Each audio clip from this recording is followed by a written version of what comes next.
여러분, 먼저 오늘 우리가 말씀 부흥 집회라고 하는데, 말씀 부흥 집회에 있어서 가장 첫 번째가 뭐냐면, 구원을 받아서 하나님과 생명 관계를 가지게 되어야 말씀의 이 부흥이 일어날 수 있는데, 사람이 죽어 있는 상태에서, 살아나지 못한 상태에서, 예수님의 생명을 가지고 있지 못한 상태에서 부흥이 있을 수가 없습니다.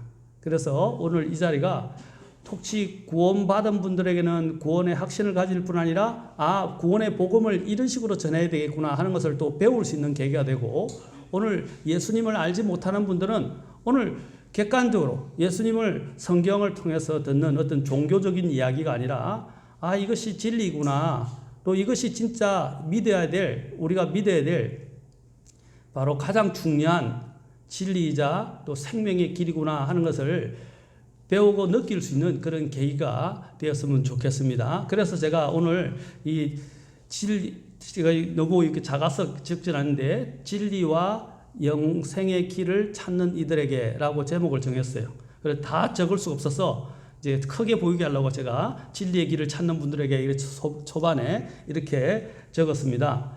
자, 그러면 오늘 우리가 여기서 생각할 부분들이 있습니다. 진리는 배타적입니다.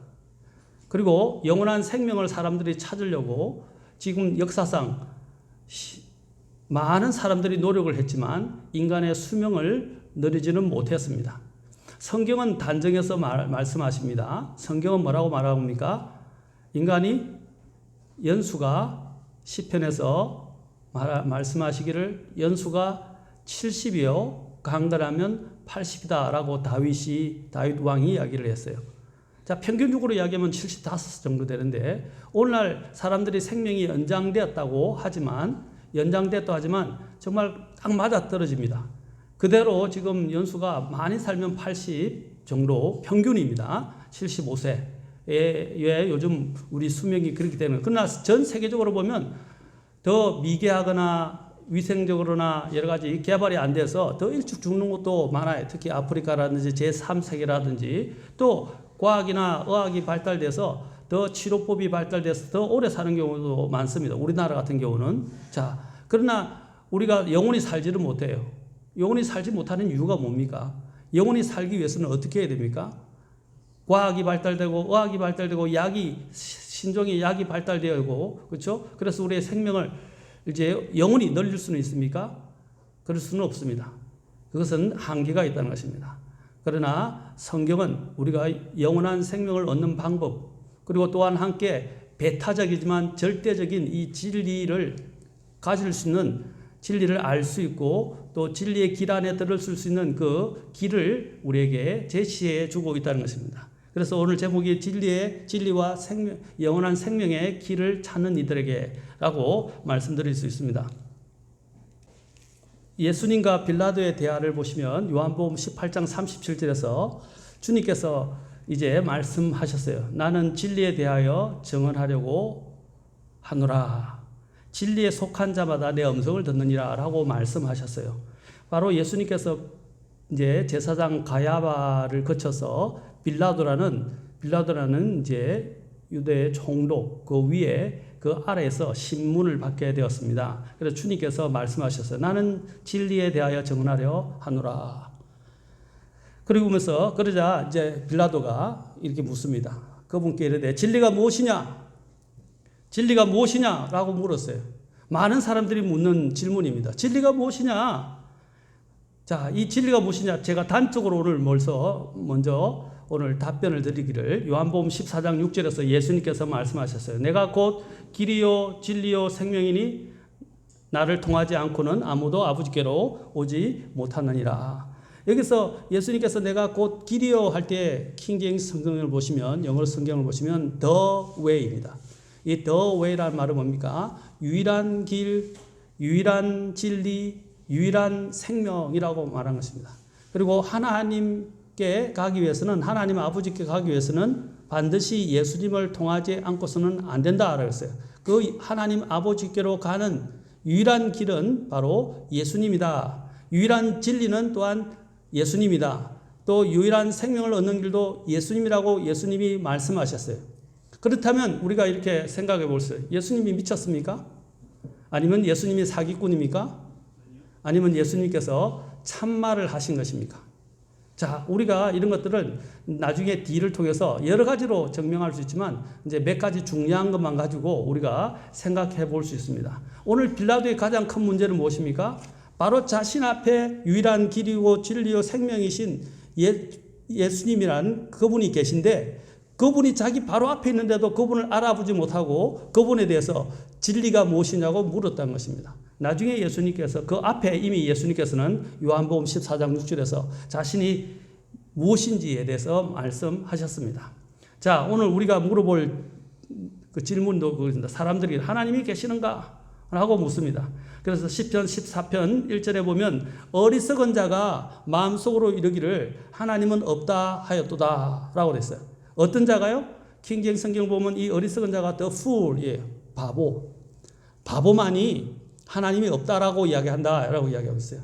바보만이 하나님이 없다고 이야기한다는 거예요. 그걸 이제 더 좋게 설명하기 위해서 어리석은 자라라고 이렇게 번역을 했지만 사실 대놓고 성경은 바보다라고 이야기해요. 하나님이 없다고 해요.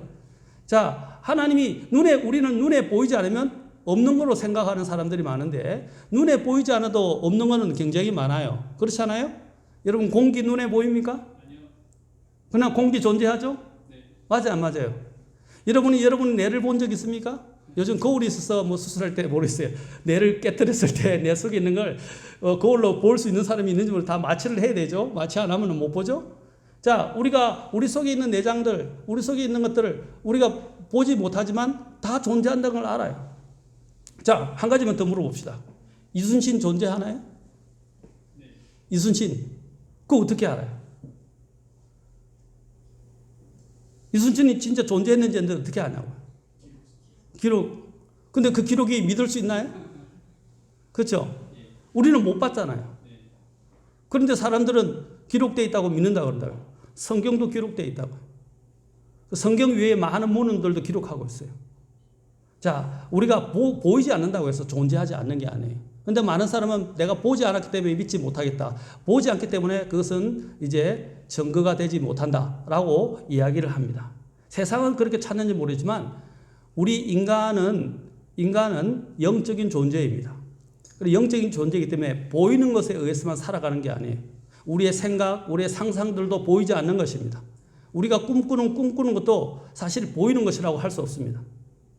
현실과는 동떨어진 거예요. 그러나 우리는 그것이 존재한다고 믿습니다. 자, 하나님은 계시는가? 라고 이 질문을 했을 때, 자, 정말 그러냐? 하는 것입니다. 하나님의 존재를 그러면 어떻게 알 수 있는가? 자, 누군가는 증명할 수 있는 하나님은 절대로 하나님이 아니다. 라고 말했습니다. 하나님을 증명할 수 있다면 하나님이 아니죠.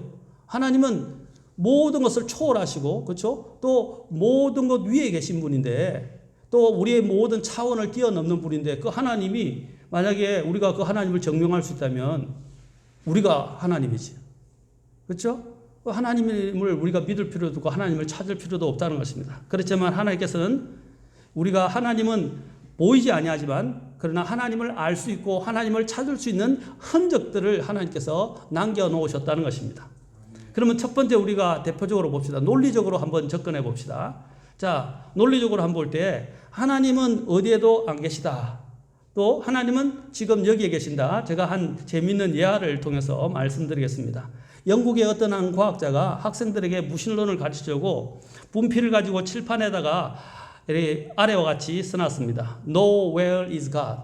그러니까 하나님은 어디에도 계시지 않는다라고 이야기한 거예요. 그렇게 칠판에 썼어요.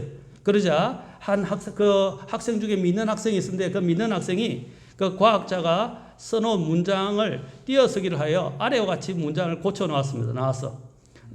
띄어서 Now here is God 해서 하나님은 지금 여기에 계신다. 이렇게 하는 거예요.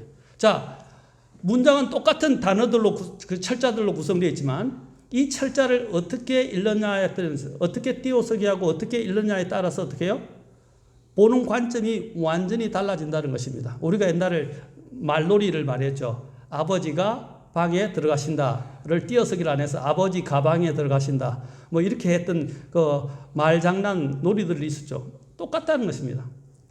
어떤 사람은 하나님이 어디에도 계시지 않는다라고 말하지만 어떤 사람들은 그것을 달리해서 하나님은 지금 여기에 계신다라고 말한다는 것입니다.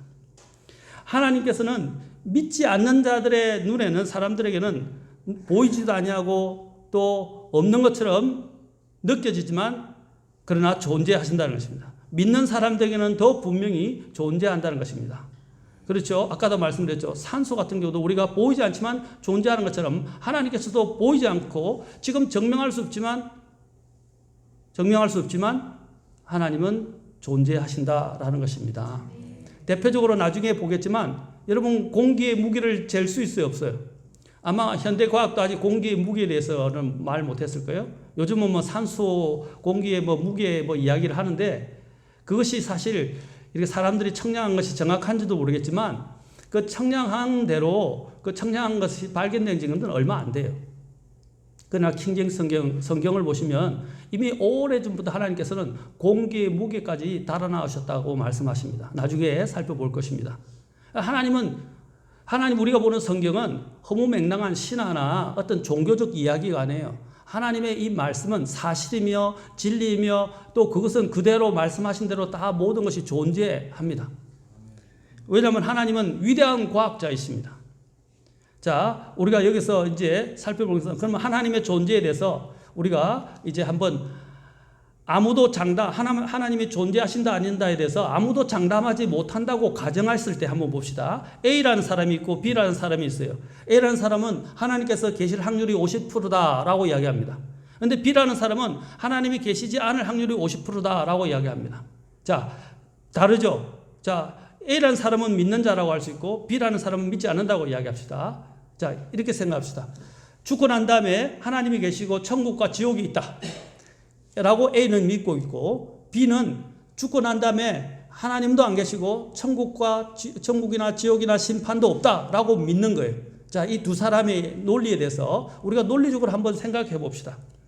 자, 만일 사후에도 죽고 난 뒤에도 보니까 하나님도 심판도 천국과 지옥도 존재하지 않는다면 하나님을 믿었던 그 신자, 그렇죠? 믿었던 신자 A도, 그렇죠? 믿은 신자 A도 어떻게 느끼겠습니까? B가 이야기한 것처럼 그냥 허무한 인생으로 그냥 끝나는 겁니다. 그렇죠? A나 B나 죽고 난 다음에 하나님이 안 계시기 때문에 그냥 거기서 끝나는 거란 말입니다. 그러나 만약에 하나님을 믿지 않고 또 죽은 불신자도 또한 허무합니다. 그러나 이와 다르게 만일 사후에 하나님께서 정말로 존재하신다면 어떻게 되겠습니까? 자, 이거는 굉장히 저는 성경으로 지금 말씀드린 게 아니라 논리적으로 한번 생각해 보자 이 말입니다. 하나님을 믿고 죽은 그 A라는 신자는 어떻게 됩니까? A라는 신자는 그가 믿은 대로 영원한 생명을 얻게 되고 천국에 가게 됩니다. 그렇죠? 그러나 하나님을 믿지 않고 죽은 그 불신자는 어떻게 되겠습니까? 그 이야기한 대로 영원한 죽음, 지옥에 던져지게 된다는 것입니다. 자, 죽고 난 이후의 삶에 대해서 누가 호언장담할 수 있어요? 누가 내기를 할 수 있습니까? 자, 내기를 하고 죽고 난 다음에는 어떻게 해요? 돌이킬 수가 없어요. 죽고 난 다음에 모든 게 결정돼 버려요. 돌이킬 수도 없게 돼요. 자, 그러면 어떻게 해야 되겠습니까? 어떤 사람이 지혜로운 사람입니까? 자, 죽고 난 다음에 하나님이 계시고 천국과 지옥이 있을 확률과 있지 않을 확률이 반반입니다. 50대 50이에요. 맞습니까? 자, 50대 50인데 만약에 A라는 신자 말대로 하나님이 진짜 계시고 천국과 지옥이 있다면 어떻게 되겠습니까? A라는 사람과 B라는 사람의 운명이 완전히 달라지게 되는 것입니다. 제가 쉽게 말씀드리겠습니다. 자, 여러분 이거 복음을 전하고 싶으시죠? 특히 여기에 계신 분들 중에 예수님을 알지 못하는 분들은 오늘 도움이 되겠지만 예수님을 이미 아시는 분들도 복음을 전할 때 이걸 활용하시면 굉장히 큰 도움이 되십니다. 도움이 될 겁니다. 자, 이렇게 생각합시다. 우리가 전에 일본에서 그렇죠? 일본에서 지진이 일어나고 쓰나미가 와서 수많은 사람들이 죽었어요. 자, 쓰나미가 일어나게 될 때 이 쓰나미에 대해서 경고를 합니다. 쓰나미가 곧 올 것 같습니다. 올 것 같습니다. 그러니까 미리 대피하십시오. 언제쯤 올 것 같습니다. 대피하십시오 했어요. 그런데 어떤 사람은 맨날 그 쓰나미 온다고 그러는데 잘 안 왔어. 나는 안 가. 그래서 대피를 안 한 거예요. 그런데 또 다른 사람 한 부류는 그 이야기를 듣고 짐을 싸서 피신을 합니다. 자, 아까 먼저 이야기한 사람처럼 쓰나미가 오지 않으면 다행인데 쓰나미가 오게 되면 어떻게 되죠? 그 쓰나미가 온다는 경고를 받고 피신한 사람은 생명을 얻게 되지만 피신하지 않은 사람은 어떻게 되죠? 그걸 조롱한 사람은 죽음을 맞이하게 되거나 큰 피해를 입게 된다는 것입니다. 그렇죠? 자, 이와 같습니다. 우리가 일단 죽고 난 이후에 분명히 천국과 지옥이 있다라고 한 부류는 이야기하고 기독교 같은 경우는 죽고 난 다음에 지옥과 천국이 없다고 이야기하는데 지혜로운 사람은 어떻게 합니까? 그 경고를 듣고 그 경고의 말대로 피신한다는 것입니다. 대비한다는 거예요. 그게 지혜로. 그래서 아까 그 어리석은 사람은 뭐라 그랬어요? 어리석은 자는 그 마음속에 이르기를 하나님이 없다 하는도다 라고 하는 거예요. 그러나 지혜로운 자는 어떻게 이야기합니까? 하나님이 계시는구나.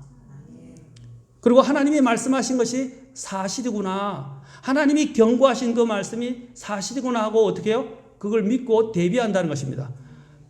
아까 말씀드렸지만 죽고 난 이후에는 돌이킬 수가 없어요. 죽기 전에 그 경고를 듣고 어떻게 해요? 대비하는 사람이 지혜로운 사람입니다. 제가 지금 인용을 안 했지만 자문에 보면 이런 말씀이 있습니다. 지혜로운 자는 어떻게 합니까? 재앙을 보고 자기 자신을 미리 숨기거니와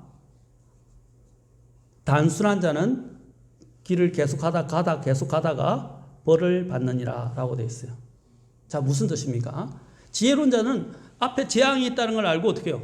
미리 대비하고 미리 자기를 그 안전한 길로 인도한다는 거예요. 그렇죠? 대비한다는 거예요.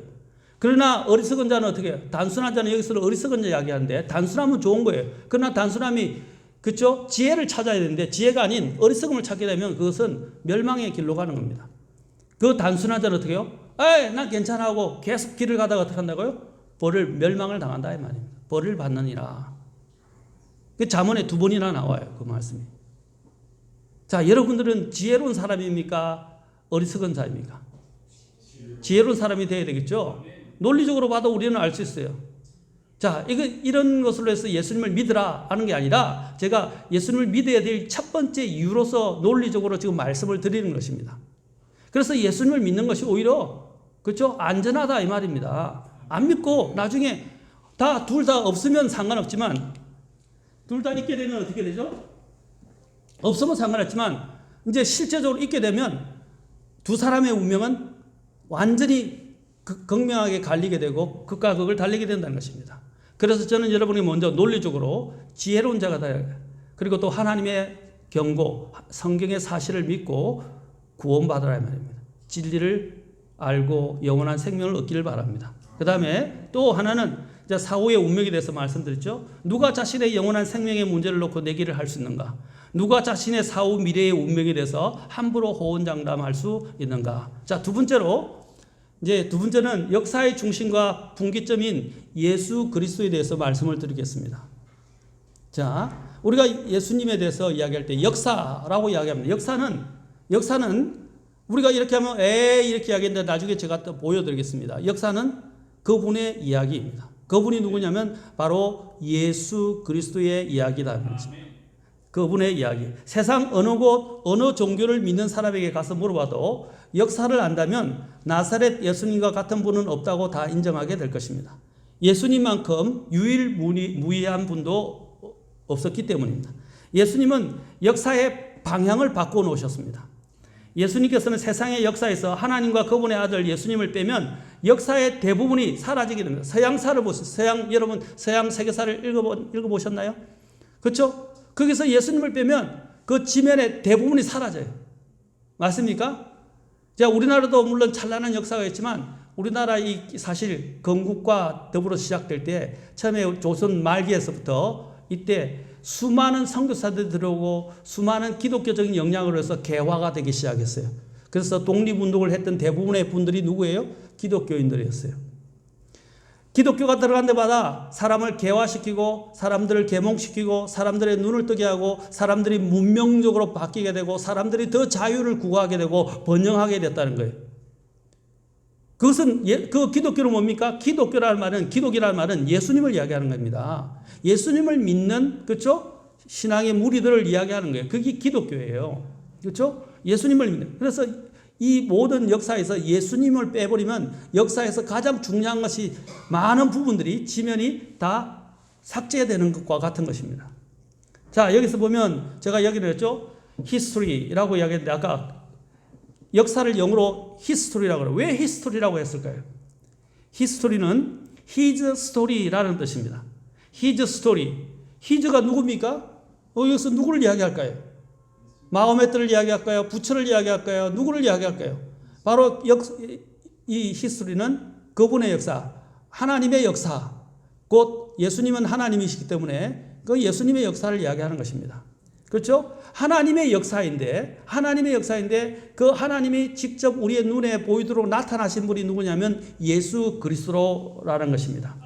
그래서 하나님의 역사이다라는 것입니다. 자, 좀 더 들어가서 이 역사 안으로 우리가 더 들어가면, 자, 하나님의 이야기인데, 자, 들어가면 뭐라고 그랬어요? 여기에 그 중심에는 누가 있냐면 바로 우리의 눈에 실제로 2000년에 나타나신 그리스도가 바로 그 역사의 중심이라는 것입니다. 모든 역사의 구심점이 된다는 것입니다.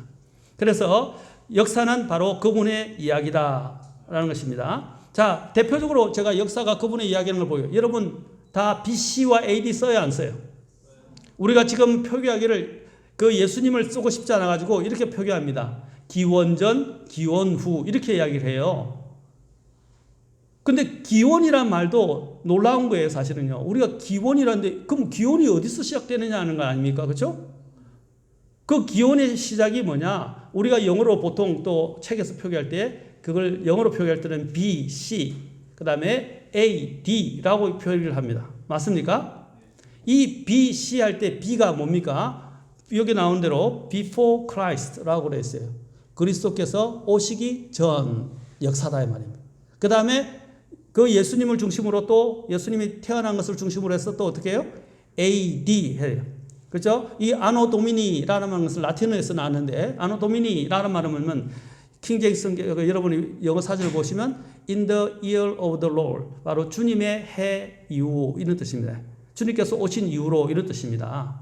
그렇죠? 주님의 해, 주님이 태어나신 뒤를 전부 다 우리는 AD라고 이야기해요. 그래서 기독교에서는 그걸 주전, 주님이 오시기 전, 주후라고 표기를 하고 세상에서는 예수님을 안 믿으니까 그냥 누가 기원인지 모르고 기원전, 기원후라고 표시를 해요. 영어로는 BC, AD로 표기해야 안 해요. 여러분 교과서 다 표기해야 안 해요. 그렇게. 그게 어디서 나왔습니까? 예수님이지 않습니까? 자신이 예수님을 인정하든 아니든 믿든 안 믿든 간에 자신은 지금 예수님을 중심으로 잡고 역사의 중심으로 잡고 있단 말이에요. 모든 기원의 중심으로 잡고 있단 말입니다. 맞죠? 근데 우리는 은연중에 다 이렇게 하고 있는데도 예수님을 믿지 않는다는 거예요. 자, 그래서 예수님이 모든 것의 기준이다. 그리고 역사의 구분점이며 또 그죠? 또 기준점이 되는 것입니다. 자, 그래서 God 히스토리는 바로 예수님의 이야기다라는 것입니다. 예수님을 통해서 우리의 역사가 나누어지기 때문에. 그렇죠? 자, 그전에는 그럼 예수님이 없었느냐? 예수님이 실제로 나타나시지 않지만 하나님께서 어떻게 해요? 하늘에 있으면서 삼위일체 하나님께서 이미 그 과거의 모든 역사 가운데서 활동하셨다는 것입니다. 여러분 이 세상에서 탑 뉴스가 뭐예요? 탑 뉴스가 뭐죠? 항상 탑 뉴스가 뭐죠? 전 세계에서 가장 주요한 뉴스로 물론 각 나라의 고유한 여러 가지 문제들을 정치, 사회, 경제에 대한 문제들을 다루지만 항상 중심이 되는 탑 뉴스는 어디에 있습니까? 중동에 있어요. 중동. 예, 중동. 특히 예루살렘과 관련되어 있어요. 왜 세상이 유대인들과 이 예루살렘과 관련된 그 중동과 관련된 것에 있으면 탑 뉴스로 다루고 있을까요? 하나님의 관심이 거기에 있기 때문이에요. 모든 역사가 나중에 거기서 다 성경 예언이라든지 모든 역사가 거기서 다 확정되고 다 성취될 것이기 때문입니다. 그런데 사람들은 그것을 생각하지 않는단 말입니다. 자, 아까도 얘기했지만 제가 설명해 놓죠. 주님의 해, 기원전과 기원 후에 대해서 말씀드립니다. 세상 어느 곳 바로 어느 종교를 믿는 사람에게 가서 물어봐도 역사를 안다면 예수님을 빼고는 이야기할 수 없다. 역사는 바로 그분 하나님의 이야기다. 다 세 번째로 우리가 또 논증할 수 있는 것은 정말 우리가 예수님을 왜 믿어야 하는가? 성경을 왜 믿는가? 하나님이 존재하신 걸 어떻게 알 수 있는가? 세 번째로는 기적의 성경을 통해서 알 수 있다는 것입니다. 성경. 자, 성경을 봅시다. 성경은 전 세계의 베스트셀러입니다. 어떤 것도 이걸 대체하지 못했어요. 왜 성경이 베스트셀러가 되었을까요? 인간의 책이라면 정말 이 성경만큼 재미없는 책이 없어요. 그렇죠? 그리고 너무 분량이 커요. 그리고 너무 난해한 것도 많아요. 그리고 심지어는 이해할 수 없는 사람들 이름으로 누가 누굴 낳고 누가 누굴 낳고 그렇죠? 막 이해할 수 없는 말들로 많이 써놨어요. 그런데 이 성경이 베스트셀러예요. 그렇죠? 왜 베스트셀러일까? 이것을 대체한 다른 어떤 책도 없어요. 여기 성경에 보시죠. 성경 신문에 나온 건데 성경에 지구촌 2377개로 번역이 됐다. 방언으로 번역됐다는 거예요. 엄청나죠? 이렇게 많이 번역되어진 책이 이 세상에 존재합니까? 존재하지 않아요. 그래서 가장 많은 민족들의 언어로 번역되고 가장 많이 알려지고 보급된 책이 바로 성경입니다. 성경입니다. 자, 그래서 또 성경의 주제를 봅시다. 성경의 주제는 무엇입니까? 성경은 또 재밌게도 아까 역사의 뭐라 했어요? 기준이 그분의 이야기, 예수님이라 그랬죠. 그렇죠? 하나님의 이야기인데 그 하나님이 우리에게 나타나셔서 분기령을, 그렇죠? 자, 분수점을 마련한 것이 바로 예수 그리스도의 탄생과 관련되어 있다 그랬어요. 마찬가지로 성경이 누구 한 사람을 계속해서 중심으로 모든 것이 기록되어 있어요. 성경에는 수많은 나중에 예언에 대해서도 보여요. 성경은 수많은 예언들을 다루고 있는데 그 예언들조차도 그 한 사람에 맞춰져 있어요.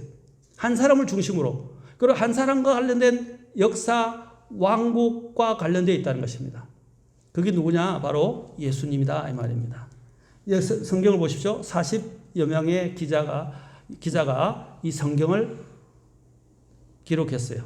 그리고 그 기록 수단이 10가지 정도가 돼요. 10가지 기록 수단을 가지고 40여 명의 기자가 1600년간의 기간에 걸쳐서 기록을 해놓고, 그렇죠? 총 장수가 1189장입니다. 그리고 언어는 3가지 언어, 히브리어, 그리스어, 아람어, 고대 시리아어 이 3가지로 기록되어 있어요. 각각 다른 언어로. 그리고 그 등장인물이 2930명이나 나오고 66군을 이루어주고 또 모든 주제가 누구를 향해서 나오고 있느냐? 다 그리스도를 가리키고 있다는 것입니다. 그렇죠?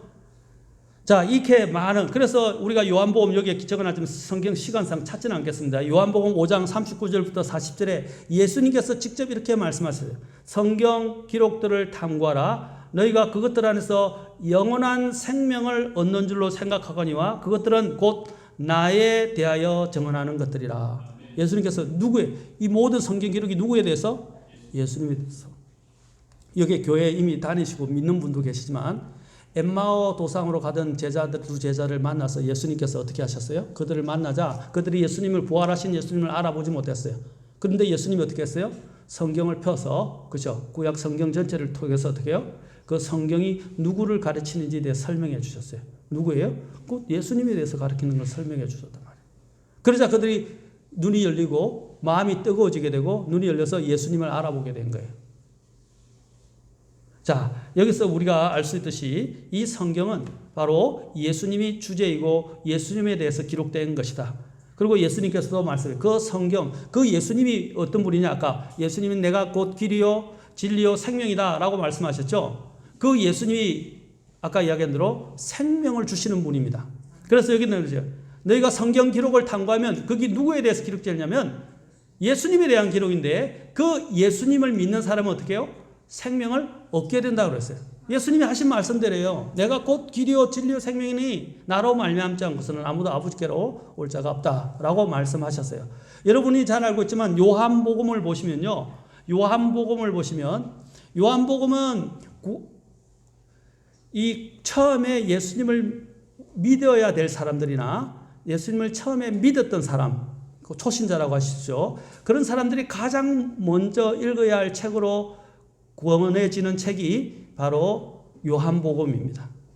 그런데 요한복음이 놀라운 건 뭐냐면, 자, 초신자들, 어린아이 같은 초신자들과 같은 사람들에게도, 또 예수님을 믿지 않는 자들에게도 예수님이 누구인가를 소개할 뿐 아니라 또 예수님을 믿게끔 하고, 또 가장 성경 중에서 심오한 책이 어떤 책이냐? 요한복음이에요. 그래서 연령이나 어떤 이런 사람들의 이 지식적인 차이에 상관없이 모든 사람들이 읽을 수 있는 가장 좋은 책이 요한복음입니다.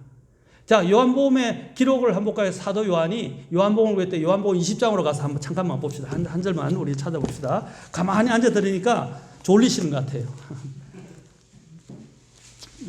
자, 요한복음에 보면 요한복음에 보시면 요한복음 20장, 자, 20장 31절을 보십시오. 자, 30절과 31절 보겠습니다. 진실로 예수님께서 자기 제자들 앞에서 이 책에 기록되지 않은 다른 표적들도 많이 행하셨으나 이것들을 기록하면, 요한복음에는 수많은 기록들 중에서 7가지 기적만 기록하고 있어요. 그 기록한 목적이 뭐냐? 자, 여기 나옵니다. 기록하면 예수님께서, 자, 같이 읽겠습니다. 시작. 예수님께서 하나님의 아들 그리스도이심을 너희가 믿게 하려 하며 또 믿고 그분의 이름을 통해 생명을 얻게 하려 함이니라. 자, 예수님을 믿고 생명을 얻게 하기 위해서 이 요한복음이 기록되었어요. 자, 여기서 예수님께서 누군가 하는 것입니다. 여기 보면 하나님의 아들 그리스도란 말은, 이 말은 유대인들에게서는 우리는 이해 못하는, 나중에 다음에 제가 기회가 되면 설명하겠지만, 하나님의 아들 그리스도란 말은 메시아란 뜻인데, 메시아, 이 하나님의 아들 그리스도라는 것은, 이것은 하나님이, 예수님이 아버지 하나님에서 피조됐다는 뜻이 아니고 예수님 아버지 하나님과 동등하시다라는 걸 말하는 것입니다.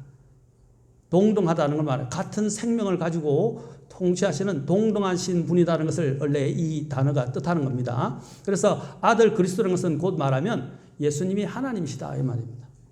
예수님이 하나님이시다. 그걸 믿고 어떻게 해요? 또 그것을 통해서 영원한 생명을 얻게 하기 위해서 이 책이 기록됐다는 거예요. 그래서 요한복음을 읽으면 예수님을 우리는 더 알 수 있어요. 그리고 예수님이 누군지를 만나게 돼요. 예수님이 하나님이시라는 것을 여러분 알게 돼요. 수많은 사람들이 다른 복음서를 통해서도 구원받았지만 요한복음을 읽다가 구원받은 사람들이 참 많아요. 자, 그 다음에 우리가 더 나가서 이제 예수 그리스도로 아까 얘기했죠. 예수 그리스도는 성경의 초점이다. 구약에서부터 나오죠. 구약의 여러 가지 이제 우주적 통치에서부터 점점 여기에 나온 대로 히브리 민족, 유다 지파, 다윗 가문, 마리아를 통해서 예수님이 오셨어요. 그렇죠? 그 다음에 이제 또한 하나님께서는 이 세상에다 그 예수님을 선포하게 하신데, 유대인을 통해서 이제 사마리아를 거쳐서 그 다음에 이방인을 통해서, 그리고 이제 하나님의 경륜을 펼치기, 복음을 전하면서 경륜을 펼치시기 시작한다는 것입니다. 그래서 예수 그리스도가 바로 모든 성경의 중심이며 역사의 중심이다라는 것입니다.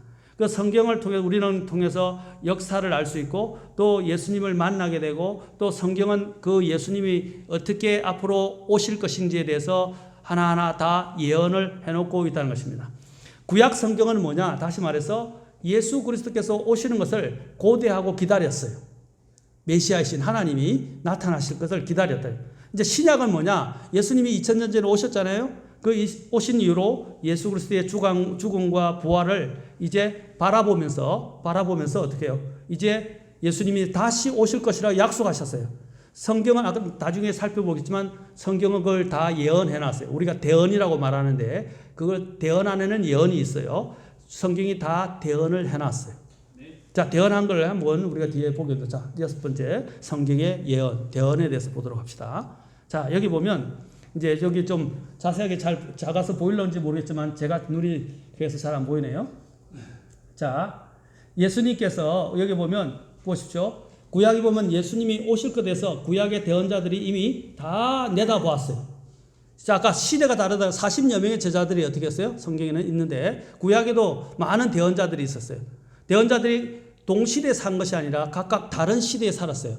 다른 시대를 보면서 먼 미래를 바라보고 대언을 했는데 가까이 있는 자기 주변에서 가까운 시절에 일어날 부분에 대해서 대언도 했지만 궁극적으로는 앞으로 장차 오실 메시아를 바라본 거예요. 메시아를 바라보면서 예언을 했다 이 말입니다.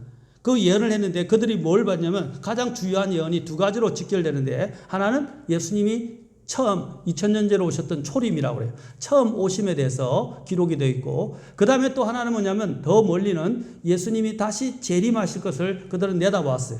내다봤는데 자 우리가 역사를 보면 성경 놀라운 건 뭐냐면 나중에 뒤에서 조금 살펴볼 것입니다. 예수님이 처음 오신 것이 이미 성경에 다 대언되은 대로 예언되어 있는 대로 다 성취가 되었어요. 100% 성취됐단 말입니다. 그러면 우리가 그것을 통해서 알 수 있는 게 뭐냐면 앞으로 성취되지 않고 남아있는 예수님의 재림과 관련된 대언이 있는데 우리가 확신할 수 있는 건 이미 구약에 예수님의 초림에 대해서 대언한 것이 다 성취되었다면 어떻게 우리는 앞으로 남아있는 대언도 하나도 틀리지 않고 그대로 다 성취될 것을 확신할 수 있어요 없어요? 확신할 수 있단 말입니다. 그걸 제가 이제 보여드릴 것입니다. 자, 그래서 그들은 예수님의 초림과 재림을 다 내다보았는데 그것이 그들은 멀리서 내다봤기 때문에 이것이 가물가물해서 이게 뭐냐면 이게 초림인지 재림인지 구분이 안 되게 한꺼번에 이루어진다고 생각했어요. 유대인들이 그렇게 생각했던 거예요. 그래서 예수님이 한 번에 오면 로마를 다 엎어버리고 그렇죠? 전복시키고 하나님의 왕국을 바로 시작을 하실 거라고 그렇죠? 하늘에서 내려온 천년왕국을 시작할 거라고 그들은 내다보았어요. 그래서 예수님이 오셨을 때 저로 자리를 달라고 한 거 아닙니까 제자들이. 이해하시겠어요? 자, 이 굉장히 재밌는 이야기입니다. 그래서 자 여러분들이 저 멀리서 산을 한번 본다고 생각해 보세요. 멀리서 산을. 근데 하나는 산이 이제 산을 두 개가 산이 겹쳐져 있는데 산이 겹쳐져 있어요. 그래서 멀리서 보니까 두 산이 같이 있는 것처럼 보여져요. 그러니까 가까이 가니까 어때요? 그 두 산 사이에는 엄청난 간격이 있는 거예요. 골짜기도 있고 두 산이 완전히 떨어져 있어요. 자, 멀리서 볼 때는 어떻게 해요? 그것이 하나 있는 것처럼 보이지만 가까이 보니까 굉장히 큰 간격이 있고 거리가 있었다는 거죠. 이와 같습니다. 멀리서 그들이 구약시대에 있는 대언자들이 예수님에 대해서 바라봤는데 예수님이 초림하시는 것과 재림하시는 것이 멀리서 바라보니까 함께 동시에 있는 것처럼 보였어요. 그러나 우리는 이제 알죠. 예수님이 이미 초림하셨잖아요. 그런데 예수님 재림할 때까지 우리는 그 간격 속에 있는 거예요.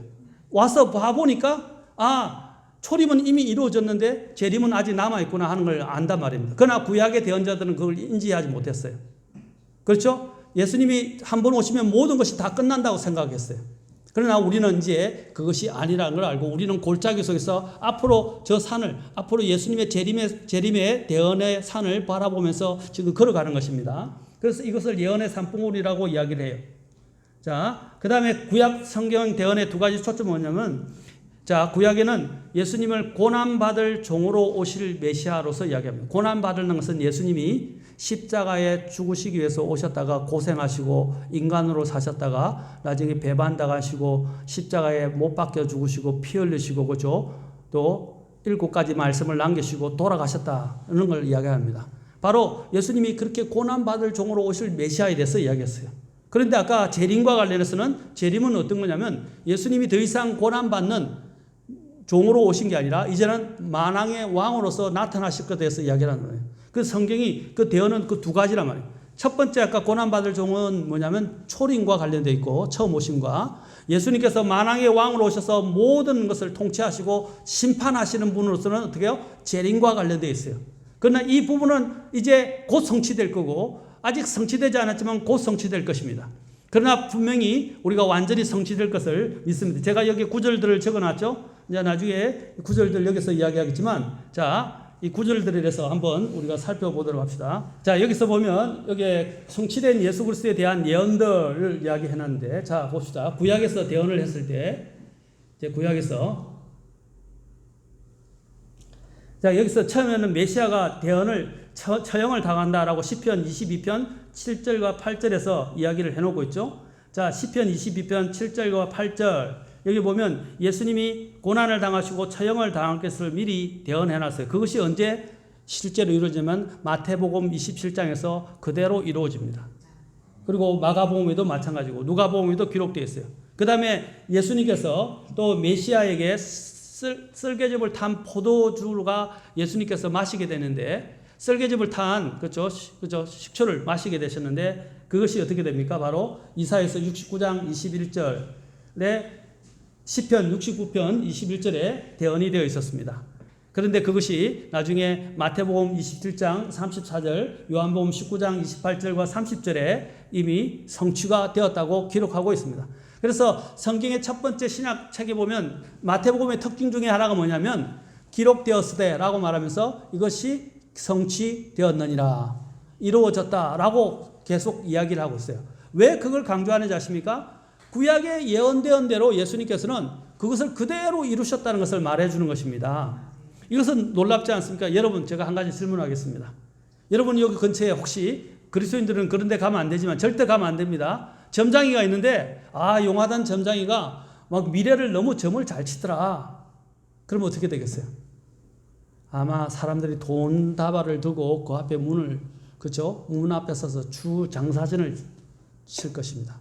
그렇죠? 그래서 내 미래가 어떻게 될지 궁금하고 내 또 사업이 어떻게 될 건지 내 자녀가 어떻게 될 것인지 막 가서 물어볼 거예요. 맞습니까? 안 맞습니까? 여러분 안 그럴 것 같아요?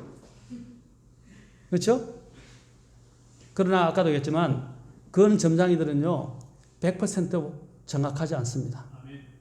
그들은 통계를 가지고 장난치는 거예요. 또 한 가지는 이 마귀라는 영을 힘입어서 사람의 운명을 조종하는 거예요. 조종하는 것에 불과합니다. 그러나 성경은 이미 하나님은 이 세상의 모든 역사를 초월하시고 또 역사를 주관하시는 분으로서 그분은 어떻게 해요? 바로 말씀하신 대로 모든 것을 그대로 성경에 기록해 놓으셨고 성경을 통해서 그대로 기록된 대로 성취하신다는 거예요. 그래서 그 놀라는데 여기 아까 시편 언제 기록됐어요?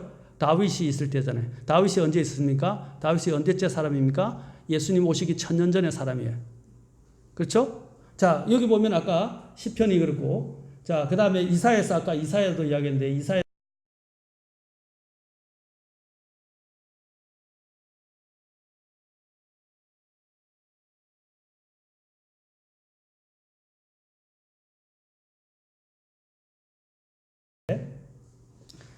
이사야 53장인데 이사야 같은 경우는 예수님이 오시기 전에 750년경의 사람이에요. 그렇죠? 그 750년 전에 이미 예수님이 어떻게 해요? 고난당하시고 버림을 당하실 것에 대해서 이미 대언을 해놨단 말입니다. 그런데 그것이 바로 750년 이후에 일어났어요. 우리가 1년, 내일도 알 수 없고, 그렇죠? 1년을 아는 것은 도저히 진짜 불가능한데 750년 전, 1000년 전, 1500년 전, 1500년 후의 일을 대언한 대로 그대로 이루어진다는 것은, 그것도 토시 하나 안 틀리고 문자 그대로 이루어진다는 것은 그것은 있을 수가 없는 일이에요. 상상을 할 수 없는 일입니다.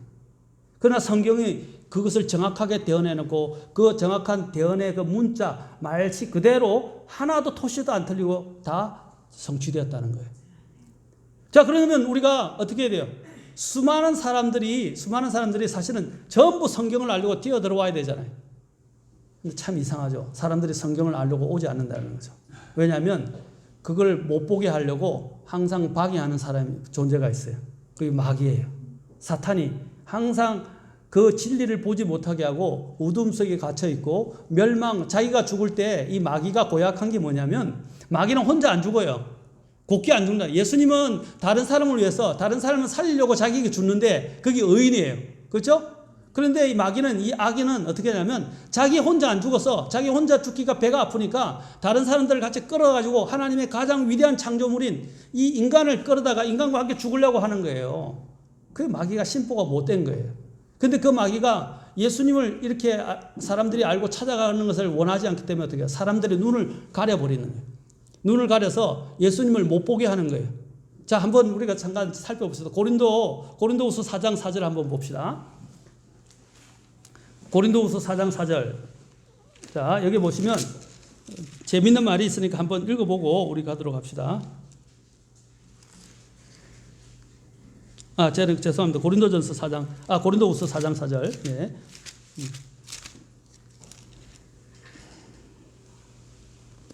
자, 고린도후서 4장 4절에 같이 한번 읽어볼까요? 자, 천천히 한번 읽어봅시다. 자, 시작. 그들 속에서 이 세상의 신이 믿지 않는 자들의 마음을 가려 하나님의 형상이신 그리스도의 영광스러운 복음의 빛이 그들에게 비치지 못하게 하였느니라. 자, 뭐 이 세상의 신이 누구예요? 여기 마귀 사탄을 이야기한다고, 그렇죠? 이 마귀가 어떻게 한다고 했어요? 믿지 않는 자들의 마음을 가려버린다라고 했어요.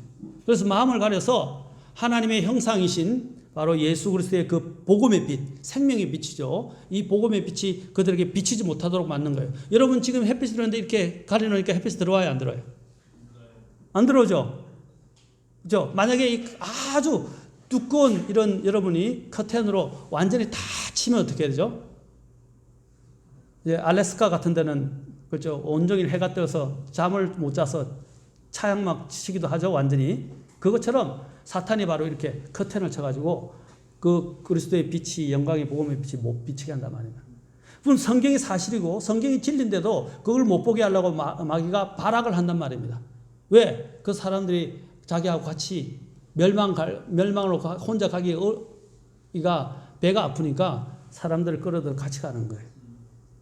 자, 여기서 성경은 대언에 대해서 이야기해요. 이렇게만 여기에 보면 다른 것 자세히 시간상 못하는데 예수님이 뼈가 부러지지 않는다라는 것이 출애굽기 12장 46절에 되어 있는데 요한복음 19장 31절과 36절은 그 대언대로 예수님의 두 강도는 다리가 다 부러졌는데 예수님 옆에 있던 예수님은 다리가 안 부러졌죠? 맞습니까? 거기 그대로 뼈가 부러지지 않은 채 이제 그 대언이 성취되었습니다. 또 예수님이 죽음에서 부활한다고 또 대언되어 있었죠? 그대로 다 예수님께서 부활하셨어요. 그리고 예수님께서는 또 어떻게 해요? 하나님의 오른편에 계실 것이라고 시편 여기에 있는 대로 110편 1절에서도 말씀하셨어요. 그런데 그것이 그대로 성취되었습니다. 주님께서 부활하시고 성천하셔서 하나님의 오른편에 계신다라고 성경은 말하고 있어요. 또 예수님께서는 베들레헴에서 태어난다. 심지어는 수많은 도시들이 있는데 지구상에 그중에서 유대에 있는 작은 고을이라고 불려지는 바로 베들레헴이라는 곳에서 태어날 것이다 라고 성경에서는 이미 대언되어 있었어요. 거기 미가서에 있는데 그대로 성취돼서 예수님이 어떻게 했어요? 실제로 예루살렘으로 올라가시는데 누울 곳이 없어서 어떻게 했어요? 베들레헴으로 가서 베들레헴의 마곡간에서, 그렇죠? 마을 구유에서 예수님이 태어나신 것입니다. 그 대언을 그대로 이룬 것이죠. 얼마나 정확합니까? 마치 핀셋으로 딱 집어내는 것처럼 예수님께서 그대로 성경이 대언되어 있었다는 것입니다. 그리고 예수님께서 처녀의 몸에서 태어날 것이다. 처녀를 통해서 태어날 것이다. 우리가 동정녀 잉태라고 하는데 실제로 마리아는 결혼도 안 했는데 어떻게 해요? 남자를 알지도 못했는데 처녀인데도 성령님에서 잉태를 해서 태어나셨다는 사실입니다. 그리고 또 모세와 같은 대언자는 나중에 나오고요. 그 다음에 예수님께서는 승리하면서 예루살렘에 들어오실 것이다 라고 이야기되어 있습니다. 이대로 예수님께서는 실제로 왕으로서 예루살렘 종료주일날 나귀를 타고 왕으로서 입성을 하셨습니다. 그리고 앞으로 실제로 예수님께서는 하늘로부터 오셔서 예루살렘 동문을 통해서 들어오실 것입니다. 그게 재림 때 이루어질 일이에요. 그리고 또한 예수님께서는 자기 고향에서 배척을 당하셨어요. 맞습니까? 그것도 대언되어 있어요. 예수님께서는 비반을 당하실 것이다. 그것도 그 다음에 여기는 다 안 나있는데 예수님께서 더 나아가서 이제 예수님께서 자신의 옷이 로마 병사들에게 제비 뽑기를 당할 것이다. 그것도 정확하게 대언되어 있었다 이 말입니다. 예수님이 어떻게 죽을 것인지 언제 죽을 것인지 그것도 성경이 되어 있어요. 제가 오늘 여기서 시간상 하지 못했는데 예수님이 언제 오셔서 언제 죽으실 것인지까지도 성경에는 다 이미 계획되어 있었고 대언되어 있었다는 것입니다. 지금 시간상 제가 그것을 구약을 대언을 다니엘서를 통해서 말씀해 드릴 수 있는데 그걸 다니엘 70일에라고 이야기합니다. 70일의 대언인데 정확하게 그 날짜에 예수님께서는 오셨어요. 그리고 그 날짜에 돌아가셨어요. 그것도 수천 년 전에 이미 대언된 그 말씀 그대로 성취됐단 말입니다. 그리고 수백 년 전에 그것은 인간으로서는 해결할 수 없다. 아까 얘기했죠. 여러분들이 내일 일도 알 수 없고 1년 이후의 일도 모르는데 이미 수백 년 전에 일어날 일들을 정확하게 이야기했고 그 정확한 문자 그대로 성취되었다는 거예요. 그건 얼마나 놀라운 일입니까? 자, 그래서 제가 한 구절만 보여줄게요. 그 대표적으로 갈라디아서 4장 4절을 봅시다. 갈라디아서 4장 4절을 보면 놀라운 말씀이 있습니다. 자, 갈라디아서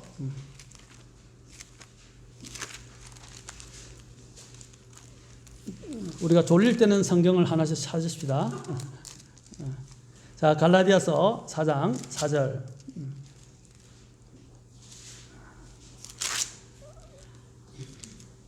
자, 찾으셨나요? 자, 보세요. 여기 보면 킹제임스 성경이 뭐라고 하는지 잘 보십시오. 그러나 충만한 때가 이름에 하나님께서 자신의 아들을 보내사 여자에게서 나게 하시고 율법 아래 있게 하셨나니 라고 되어 있죠. 여기서 충만한 때라는 게 말이 뭐예요?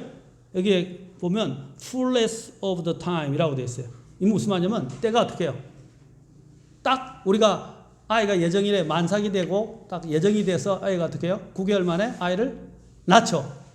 그죠? 그런데 이 인간이 아이를 낳는 문제도 날짜까지는 우리가 맞추기가 어려워요. 그렇죠? 해산의 고통이 언제 되고 언제 나올지 보통 첫 번째 아이를 낳을 때는 한 2주, 1주에서 2주 정도 늦게 보통 요즘 출산을 하는데 바로 이 만삭이 되면 이제 아이가 태어나게 될 때가 왔다는 거 아닙니까? 마찬가지로 성경은 뭐냐면 때가 성경에서 대언된 대로 그 숫자대로 정확하게 그날이 되었을 때 예수님께서 태어나셨다는 거예요. 그래서 보세요. 충만한 때가 이르면 하나님께서 자신의 아들을 보내셔서 여자에게서 나게 하시고 아까 동정녀에게서 태어날 것이라고 되어 있죠. 바로 그것이 정확하게 예언된 대로 그 날짜에 예수님께서 태어나셨어요.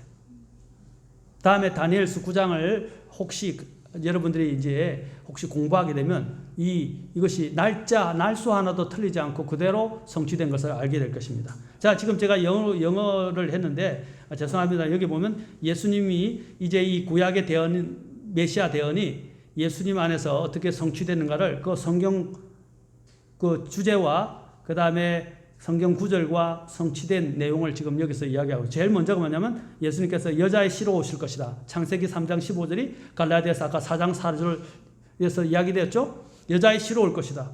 그 다음에 아브라함의 씨로 올 것이다. 또 이삭의 씨로 올 것이다. 야곱의 씨로 올 것이다. 유다 지파에서 올 것이다. 또 다윗의 왕자의 그렇죠? 왕자를 이을 것이다. 그리고 또한 베들레헴에서 태어날 것이다. 그렇죠? 또 그 태어난 시기에 대해서도 다니엘서 아까 9장 25절 이야기했죠. 그리고 또 여자에게서 태어날 것이다. 그 다음에 죄 없이 태어나실 것이다. 그리고 죄 없이 죽음을 당할 것이다. 이렇게 쭉 나와서 이집트로 피신했다가 올 것이다. 부터 시작해서 이제 나중에 친구 유다에서 배반당하실 것이다. 그 외에 많은 예수님께서 신드는 손발이 찔리는 것까지 다 대언이 되어 있다면 그대로 예수님께서 십자가에서 손발이 다 찔리시고 어떻게 아까 뼈가 부러지지 아니하고 피를 다 흘리시고 돌아가셨어요. 그리고 그분의 옷이 제비 뽑기가 된 것까지도 다 대언이 되어 있는 대로 그대로 다 성취가 되었어요. 이 책은 인간이 기록할 수 없는 책이에요. 아까도 우리 인간은 내일도 우리가 어떻게 될지 모르는데 수백 년, 수천 년 이후의 일들을 다 기록했는데 그 기록자들은 뭐냐면 기록자지 그 저자가 아니에요. 이 성경의 저자는 누구냐면 하나님이세요. 하나님만이 하실 수 있는 거예요. 그래서 이 성경은 뭘 보여줍니까? 하나님의 책이다라는 것을 이야기할 수 있는 거예요. 그래서 성경은 믿을 수 있다는 것입니다. 여기 나오죠. 예수님의 초림시에 문자적으로 성취된 대언들 제가 다시 이렇게 적어놨습니다.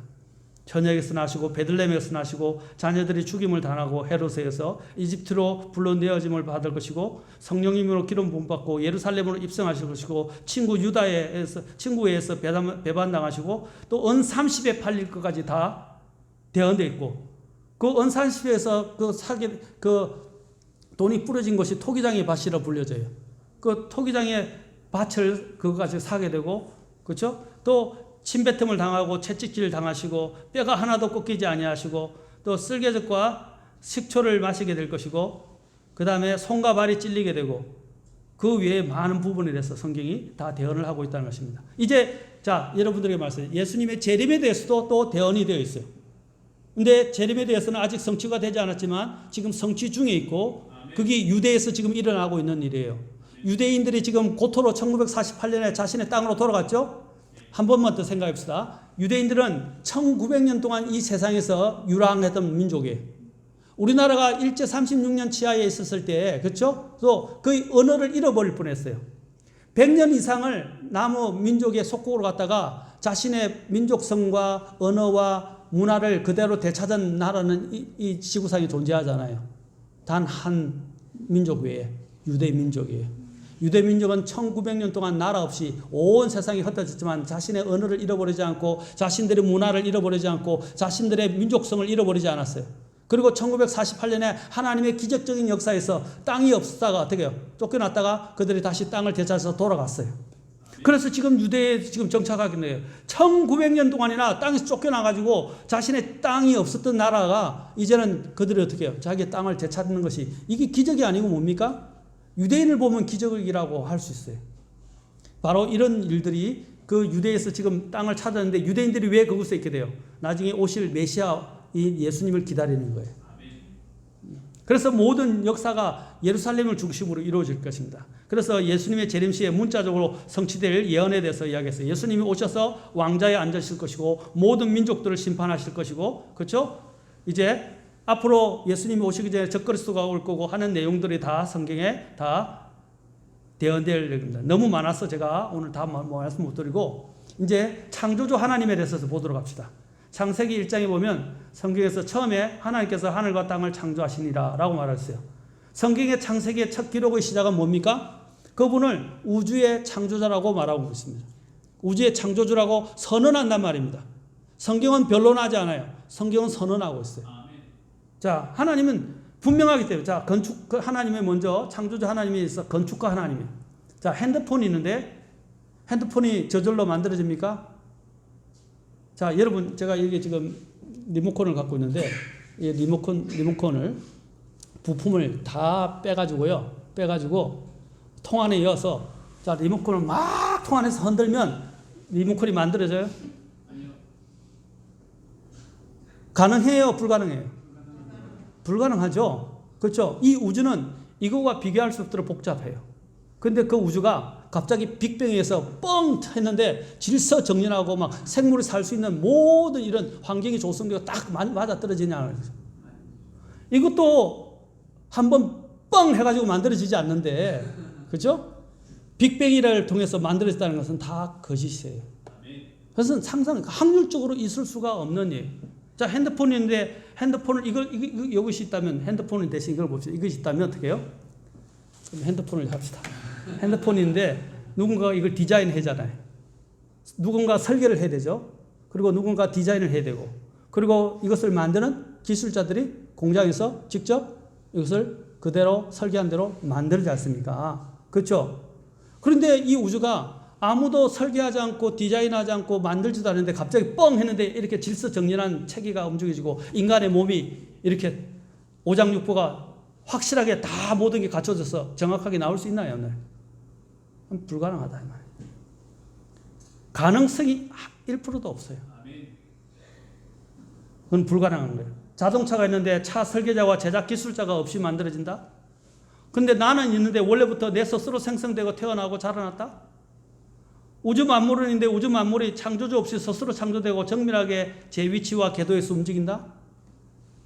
다 사람들이 거짓을 만들어내고 하나님을 믿기 싫으니까 거짓을 만들어내고 그들이 그것을 가지고 선동하는 거예요. 그런데 사람들이 그 거짓을 믿는단 말입니다. 그래서 성경에는 뭐라 그러냐면 그 진화론을 거짓대에 이르는 과학의 반론이라고 말합니다. 과학의 반론을 믿지 말라 이 말이에요. 과학이라고 불리지만 과학이 아니에요. 진화론은 가설에서 시작된 거예요. 한 번도 그것을 실험해서 증명된 적이 없어요. 맞습니까? 그들이 항상 필요로 하는 것은 시간이에요. 시간. 그래서 시간을 맨날 갖다 시간이 바뀌어요. 몇천 년 했다가 몇만 년 했다가 몇억 년 했다가 수십억 년 이야기했다가 막 자기들 시간이 다 달라요. 맞아요. 누구 말이 맞는 거예요? 뭐가 맞는 거예요? 그러니까 자기들이 헤아릴 수 없는 자꾸 시간을 갖다 붙여서 이제 인간의 창조와 우주의 기원에 대해서 이야기를 하려고 하는 것입니다. 자, 질서정연한 우주 만물은 하나님의 존재와 영광을 증언합니다. 시편 19편 1절에서 말합니다. 하늘들이 하나님의 영광을 밝히 드러내고 궁창이 그분의 손으로 행하신 일을 나타내는도다. 로마서 1장 20절에서는 말합니다. 같이 한번 읽어볼까요? 시작. 그분의 보이지 아니하는 것들 곧 그분의 영원하신 권능과 신격은 세상의 창조 이후로 분명히 보이며 만들어진 것들을 통해 깨달아 알 수 있나니 그러므로 그들이 변명할 수 없느니라. 정말 정직한 일이라는 것은 이 우주가 너무 황홀하고 너무 놀랍게 창조됐다는 걸 안다는 것입니다. 그런데 하나님을 믿기 싫어하는 그 마음을 마귀가 불어넣어주고 그것에 의해서 조종당한 인간이 이제 하나님을 거부하려고 어떻게 해요? 이 모든 것을 부인하는 거예요. 만물 하나하나를 보면 하나님의 솜씨를 볼 수 있고요. 너무 정밀하다는 걸 볼 수 있어요. 지금도 제가 한 가지만 들어서 그래요. 인간의 눈, 인간의 귀에 대해서만 생각해 봅시다. 인간의 눈을 대체할 만한 카메라가 아직도 만들어지지 못했어요. 인간의 눈만큼 정교하고 인간의 눈만큼 순간적으로 모든 걸 구분할 수 있는 이 눈은 없어요. 동물들의 눈도 마찬가지고. 아직 카메라가 그렇게 발전하지 못했어요. 얼마나 정교한지. 귀도 보세요. 보청기도 아직 인간의 귀를 대체할 수는 없어요. 많이 발달했지만. 맞습니까? 그것은 인간이 그냥 만들어지지 않았다는 것입니다. 이것은 누군가가 설계하고 누군가가 그것을 만들지 않았다면 있을 수 없는 일입니다.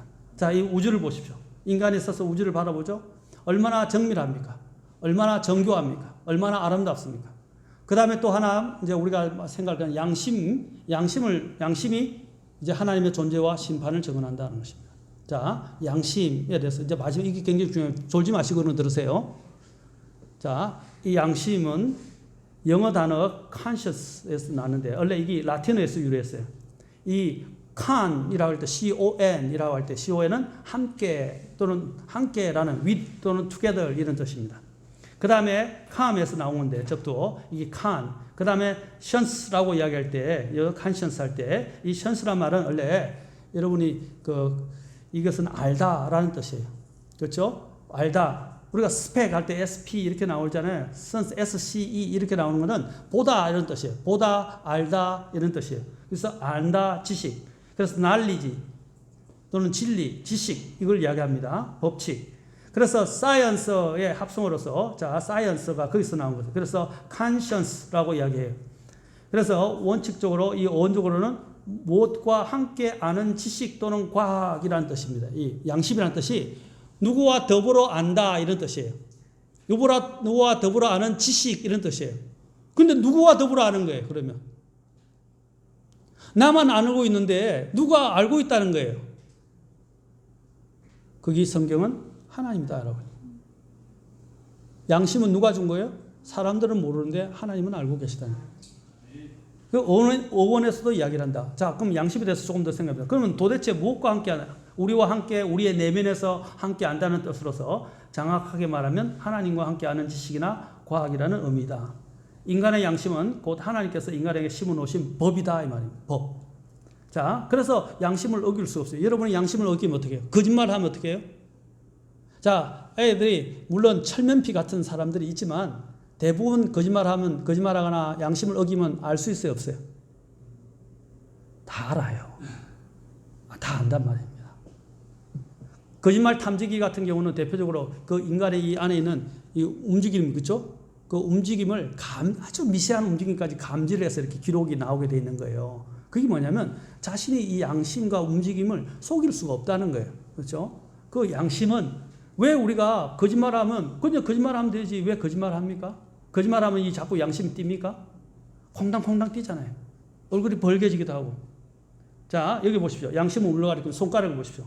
우리 양심은 너가 잘못했다, 너가 죄를 범했다, 내가 심판받는다 하는 것을 지금 지적해 주는 거예요. 맞아, 안 맞아요? 거짓말하면 잘못했다는 걸 어떻게 아는 거예요? 잘못이 없다면 자 이렇게 생각해 봅시다. 자, 양심이 갈수록 큰데 놀라운 건 뭐냐면 양심이 보세요. 어린아이 때는 양심이 이렇게 큰데 어른이 될수록 어떻게 해요? 양심이 점점 작아지고 있죠. 이게 뭐냐면 세상에 의해서 이 악하게 된다고 양심이. 그리고 양심이 마비된다고 성경은 말해요. 악한 것들에서 자 거짓말을 계속하면 거짓말을 요즘 그런 증후군도 있는데 거짓말을 참말로 믿어버려요. 또 리플리 증후군이라도 있더라고요. 거짓말을 해놓고 자기가 거짓말인지를 몰라요. 이제. 그리고 거짓말을 참말처럼 받아들이고 계속 거짓말을 연속적으로 해요. 그렇죠? 요즘 정치가들 중에 많이 있죠. 그렇죠?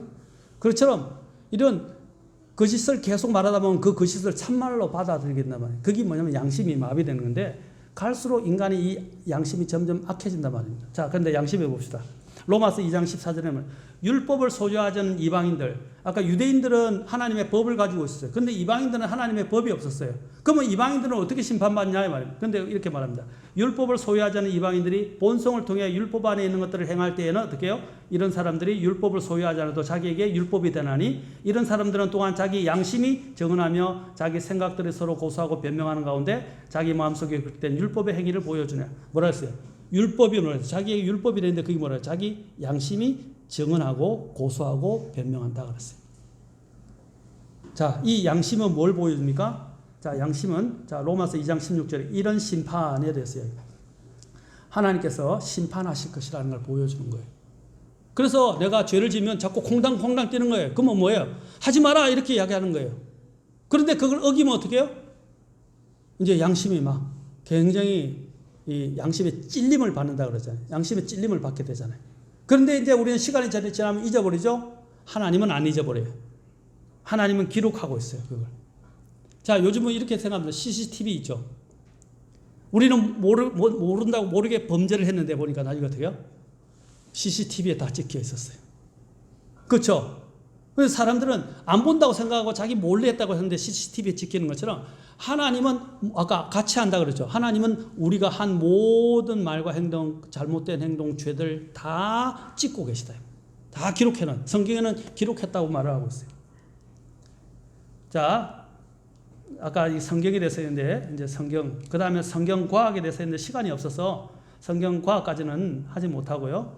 자, 성경에 대한 편견 이것도 다음에 이제 하도록 하겠습니다. 제가 이 성경의 과학이 얼마나 놀라운가 이걸 하려는데 아까 공기의 무게에 대해서도 이야기했죠. 공기의 무게에 대해서 자 바람의 경주 이거 다 성경에 다 대언되어 있어요. 대기의 순환에 대해서도 이미 현대 과학이 근대나 현대 과학이 발견하기 전에 이미 성경은 몇천 년 전에 이미 다 기록해 놨어요. 대기의 순환에 대해서 아까 이야기한 대로 그 다음에 바람의 경중에 대해서 공기의 무게에 대해서 허공에 별자리가 없고 그렇죠?에 대해서 그 다음에 또 성경의 정언에 대해서 물의 순환에 대해서 자 이거 다 기록 회로가 어떻게 발견되는지 제가 이제 시간이 없어서 안 하는데 이제 몇 가지만 아까 양심과 더불어서 제가 여러분들에게 말씀드리겠습니다. 자 이렇게 생각합시다. 양심이 없다면 어떻게 했어요? 여러분이 왜 착하게 살라고 합니까? 왜 바르게 살라고 합니까? 왜 양심을 어기지 않으려고 그래요? 자 우리가 양심은 누군가 더불어 안다고 그러는데 그건 뭐냐면 우리에게 법이 되고 그 법을 어겼다는 사실을 가르쳐주고 법을 어기게 되면 어떻게 되죠? 우리는 다 법에 저촉되기 때문에 법에 따라 심판을 받죠. 맞습니까? 마찬가지로 양심의 법을 어기게 되면 심판을 받는다 말입니다. 자, 한 가지 여러분들이 중요한 걸 묻겠어요. 어떤 사람이 이야기합니다. 양심? 그거 죽으면 끝이야 라고 이야기합니다. 그러나 양심은 죽으면 끝이 아니라 죽고 난 이후에 심판이 있다는 것을 가르쳐주는 경고등이에요. 센스등이다 이 말입니다. 센스등이자 경고등입니다. 자, 여러분들이 이렇게 왜 착하게 살라고 그래? 자, 이렇게 생각합시다. 양심이 없다. 나중에 죽고 난 다음에 심판이 없다 그러면 양심을 무시하고 살아도 돼요. 양심이 필요 없잖아요.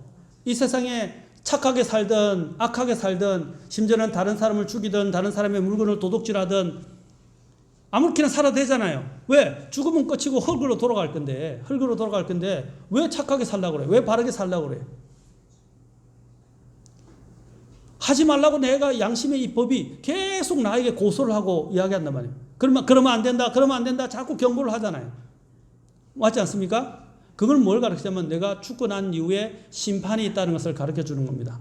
그래서 성경 말은 한 번 죽는 것은 사람에게 정해진 것이고 정하신 것이고 그 뒤에는 심판이 있으리니 바로 죽고 난 다음에 심판이 있다는 것을 그 양심이 가르치는 거예요.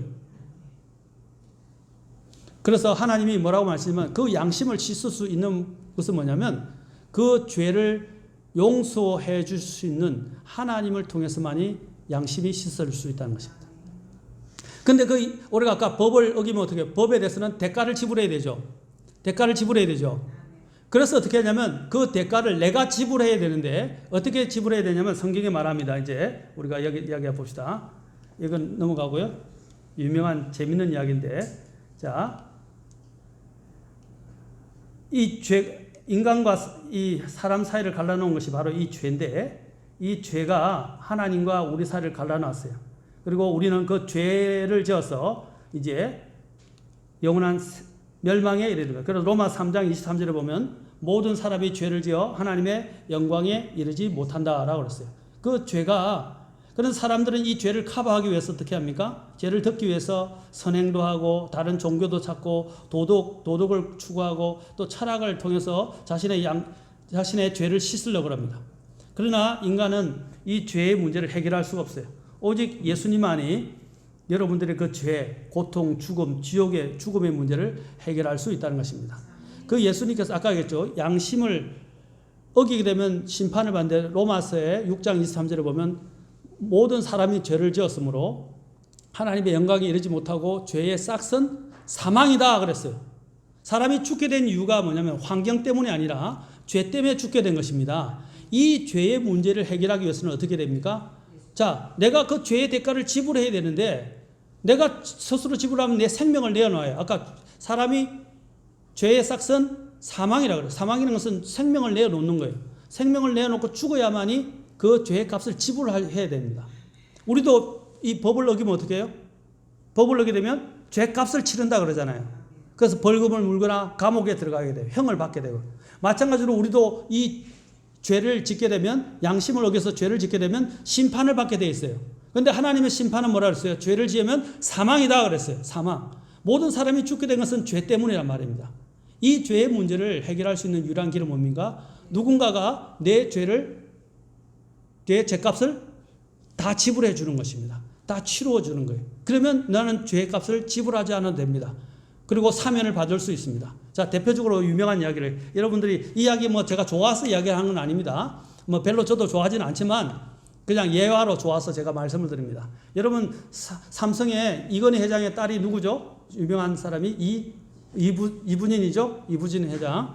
신라 호텔을 경영하고 있죠. 자, 실제로 있었던 이야기인데 간단하게 말씀드릴게요. 자, 여러분들에게 좋은 예화가 되기 때문에 말씀드립니다. 이 신라 호텔에 택시가 손님을 태우고 왔다가 뭐가 잘못 조작을 했는지 급발진했는지 모르겠지만 차가 갑자기 신라 호텔 문을 치고 들어가가지고, 그렇죠? 많은 사람이 좀 다치고 그 재산에 피해가 생겼어요. 그런데 이 택시 운전사가 하루 벌어서 하루 사는 택시 운전사였어요. 고용된 개인 택시도 아니고. 그런데 이제 이부진 사장이 그 이야기를 듣고 부사장한테 뭐라고 그러냐면 그 택시 운전사의 집에 가보라 그랬어요. 그래서 부사장이 좀 사골 같은 거 이런 먹을 걸 사들고 뭘 들고 갔는데 다 갔다고 들었어요. 그래서 방에 가니까 지하에 제가 듣기로는, 제가 신문도 저는 봤는데 오래전의 일이라서, 이제 그 지하에 가니까 그게 노친인가 몸이 아픈 아내인가 거기에 누워 있었고, 그래서 그 이야기를 듣고 난 다음에 막 울면서 우리는 하루 살아서 하루 벌어서 하루 살아서 하루 벌어서 사는데 이제 어떻게 하느냐. 그 피해액이 2억인가 3억인가 나왔대요. 그 택시 운전자가 어떻게 갚아요? 그걸 갚을 수가 없잖아요. 그렇죠? 그리고 감옥에 갈 수밖에 없는 그런 상황이 되면 또 여기서는 어떻게 해요? 이 가족을 부양할 수도 없게 돼요. 그래서 막 통곡을 하고 울고 그러는데 조용히 이 부사장이 먹을 걸 놔두고 와서 이부진 사장에게 이야기를 했어요. 그래서 이부진 사장이, 옛날에 이부진 사장이 사회사업 쪽에 많이 활동을 했다 하더라고요. 사람들을 이렇게 봉사하는데. 그때 이부진 사장이 이제 뭐라고 그러냐면 그걸 우리가 회사에서 변제를 하죠. 라고 해가지고 그 많은 돈을 회사에서 다 변제를 해버렸어요. 그러니까 그 택시 운전사가 어떻게 했어요?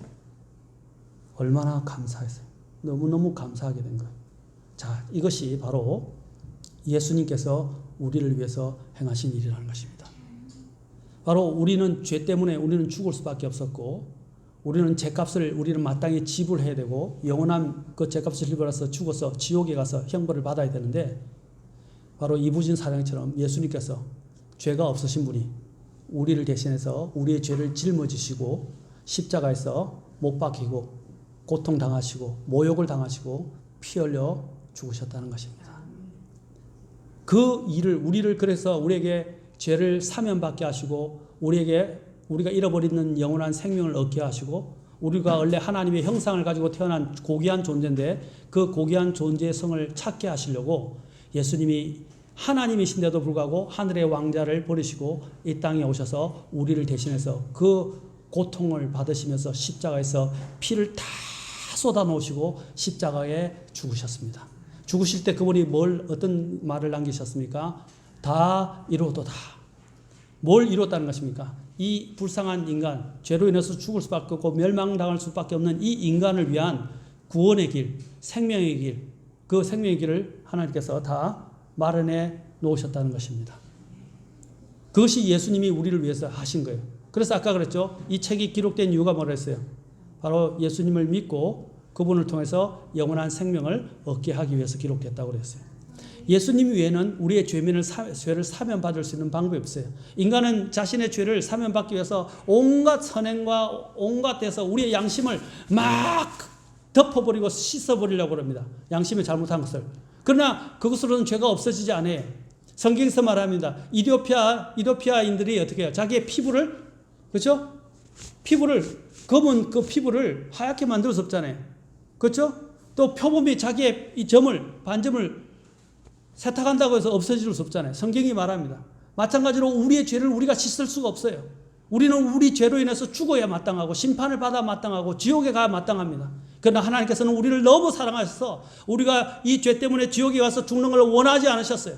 그래서 하나님이 하신 그 딜레마를 해결하는 방법은 사랑하지만 죄를 지어서 심판을 받을 밖에 없는 우리를 너무 사랑하셔서 자신의 아들을 이 땅에 보내셔서 십자가에서 그 고통 가운데 죽고 피를 흘리게 하심으로써 우리의 죄값을 다 갚으시고 우리를 구원해 주시고자 하셨던 것입니다.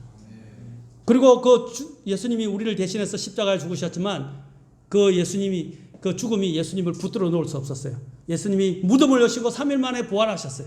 그리고 아까 성경에 약속된 대로 대언된 대로 예수님은 다시 오셔서 이 세상을 이제 예수님을 보내주셨잖아요. 죄를 용서받을 길을 주고, 그렇죠? 구원받을 수 있는 영원한 생명을 얻을 수 있는 길을 줬는데도 사람들이 이제 거부하면 어떻게 해요? 더 이상 하나님이 용서할 길이 없어요. 그때 예수님이 다시 오실 때는 어떻게 해요? 예수님을 보내주셨는데 예수님을 믿지 않고 죄를 용서받지 않고 값없이 우리의 죄를 용서해 줄 수 있는 그 선한 길을 주셨는데, 생명의 길을 주셨는데 그걸 거부하는 자를 어떻게 해요? 그때는 심판할 수밖에 없다는 것입니다. 그때는 예수님이 오실 때는 심판하시는 분으로 오시는 거예요. 그래서 지금이 은혜의 때입니다. 지금이 바로 그 예수님을 믿어야 합니다. 바로 아까 이부진 회장이 한 것처럼 예수님이 우리를 위해서 이 놀라운 일을 해주셨다는 사실, 그걸 여러분들이 이제 알고 그 예수님을 내 죄를 아까 회개하고 예수님이 내 죄를 회개하고 예수님을 나의 구원자와 주님으로 여러분이 믿으시기 바랍니다. 그러면 여러분의 모든 죄가 용서받을 수 있다고 성경은 말씀하죠. 왜? 예수님이 십자가에 돌아갔을 때 모든 죄를 다 용서해 주셨거든요. 모든 죄값을 다 지불해 주셨거든요. 여러분 머뭇거리지 마십시오. 아까 제가 여기 가서 간단하게 말하면 처음에 논리적으로 말씀드렸어요. 논리, 그렇죠? 논리가 뭐였습니까? 50대 50 말씀드렸죠? 그리고 또 제가 여러 가지로 지금 계속해서 말씀드리는데 수많은 증거들이 바로 하나님이 존재하시고 또한 하나님께서 우리를 영원한 길로 인도하시고자 원하신다는 것을 말씀을 드렸습니다. 하나님은 계시고 여러분이 그 하나님 계신 하나님을 통해서 죄를 용서받고 구원받을 수 있는 것은 바로 예수님 앞에 자신의 죄를 회개하시고 예수님을 나의 구원자와 주님으로 영접하시기 바랍니다. 그러면 여러분들은 모든 죄를 용서받고 자유의 길을 걸어갈 수 있고 영원한 생명을 얻을 수 있을 것입니다. 오늘 이 복음을 듣고 아직 예수님을 믿지 못하는 분들은 예수님을 믿고 구원받는 그런 복된 시간이 되기를 바랍니다.